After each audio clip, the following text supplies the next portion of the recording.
Donc, je suis en compagnie cette fois-ci de Cyril Carrière, l'entraîneur adjoint de l'US Orléans.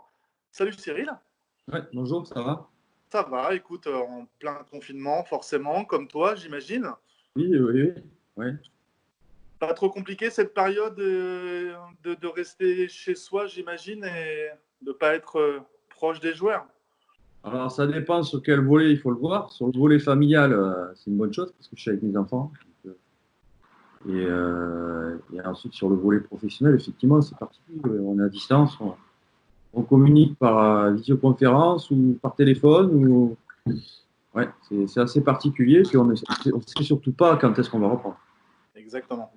Alors, comment vous, pour les gens qui nous regardent, comment vous organisez, vous, l'US Orléans, pour peut-être coacher à distance, on va dire, les joueurs? Comment est-ce que vous avez donné un planning, une hygiène de vie, un régime alimentaire? Je ne sais pas. Explique-nous un petit peu comment ça fonctionne.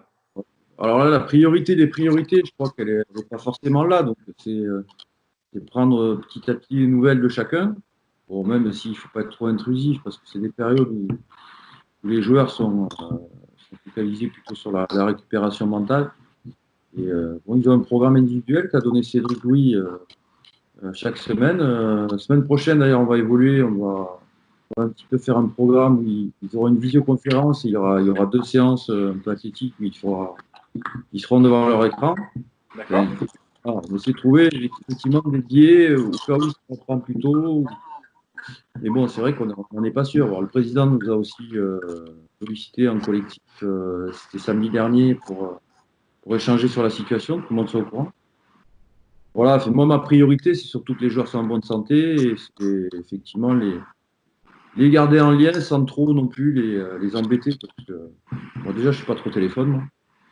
Et bon, par contre, ouais, j'ai mis en place 2 ou 3 systèmes avec eux sur des visioconférences sur les problématiques de jeu. Bon, j'ai envoyé quelques liens aussi sur Internet, parce qu'on a la chance d'avoir Internet, ce qui n'était pas notre cas il y a 30 ans. Hein. Ouais, c'est clair. Il y a une mine d'or de travail à faire personnel sur le mental, ou même technique. Voilà, mais sur le plan personnel, déjà, je pense que ce qui est pas mal, c'est de se ressourcer, de trouver d'autres valeurs. Et je pense qu'à cette période où nous, on n'était pas très bien, c'est certainement salvateur. Alors, honnêtement, est-ce que tu penses, enfin, on pense en rien, on a du mal à imaginer, mais est-ce que ce championnat de Ligue 2 va reprendre, Cyril? Pour moi, ce ne serait pas logique. Voilà, parce qu'aujourd'hui, on a vu la situation actuelle, le foot n'est pas prioritaire. Voilà. Ce qui est important, c'est la santé et c'est de préserver les siens. Voilà, ça, c'est mon avis. Bon, maintenant, après, il y a tellement d'enjeux financiers qui tournent autour de ça que, effectivement, les droits télé, tout ça, mais bon, ça, c'est pas forcément notre souci. Notre souci à nous, c'est qu'on reprenne le championnat, quel que soit le niveau, et qu'on puisse être là. Je pense que c'est ça l'idée.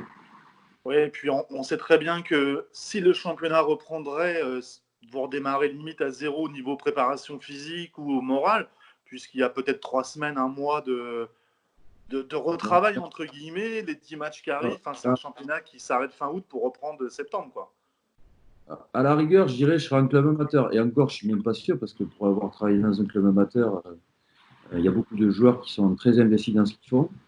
Là, on a affaire à des joueurs professionnels, quand même. Les joueurs professionnels, s'ils ne sont pas capables d'eux-mêmes de se faire un programme individuel, et en plus, connaissant les joueurs qu'on a, la plupart, ils ont des structures personnelles, donc ils ont des tapis, ils sont tous organisés. Voilà.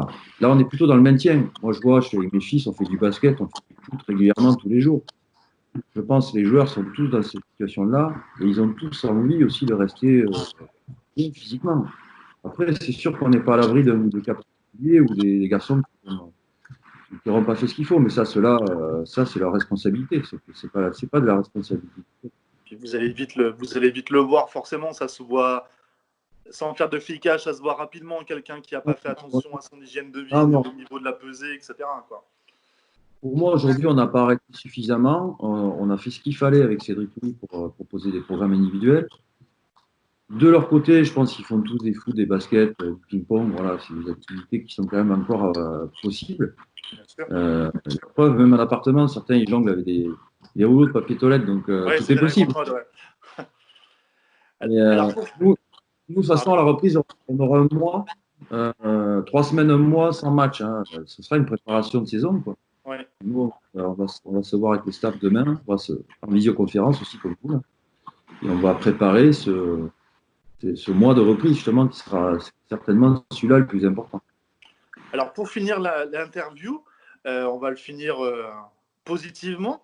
Comment fait Cyril Carrière pendant ce confinement, sachant qu'il adore les champignons et la pêche, et que là, il doit être bloqué? Comment tu vis ça?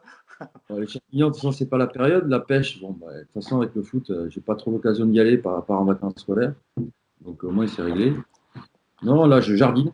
Voilà, je suis 6 minutes à la. Voilà, c'est pas mal. J'ai pas mal de boulot.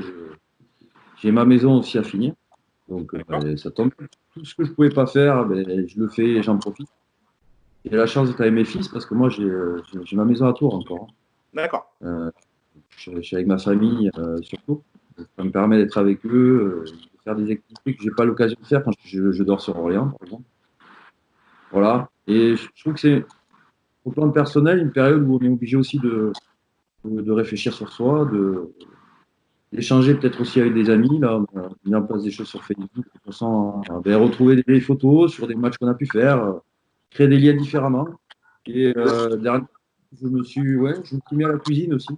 Voilà. Donc, j'en profite pour essayer de développer autre chose. On vit différemment, effectivement.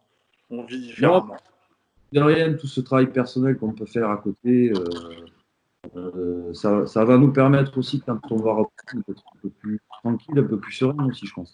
Voilà. Ce que j'espère. Ce qui est pas forcément. Ah, ça coupe. La situation bien plus grave que nous. Oui, bien sûr. Ça permet aussi de relativiser les choses et de penser à l'essentiel, c'est que c'est la famille en priorité, c'est les proches. Et moi aussi, ce qui me paraît important, et ce que je m'aperçois dans cette période-là, c'est que sans relation sociale, on s'aperçoit que c'est pas simple quand même, hein, d'être loin des autres. Voilà, on a besoin de partager choses avec d'autres personnes. Voilà. Exactement. Mais écoute, merci beaucoup Cyril pour cette interview. Avec plaisir. Et puis, à bientôt. J'espère que tout le monde ira bien et qu'on se retrouvera au bord du terrain très prochainement. J'espère aussi. À bientôt Cyril. Ciao, ciao.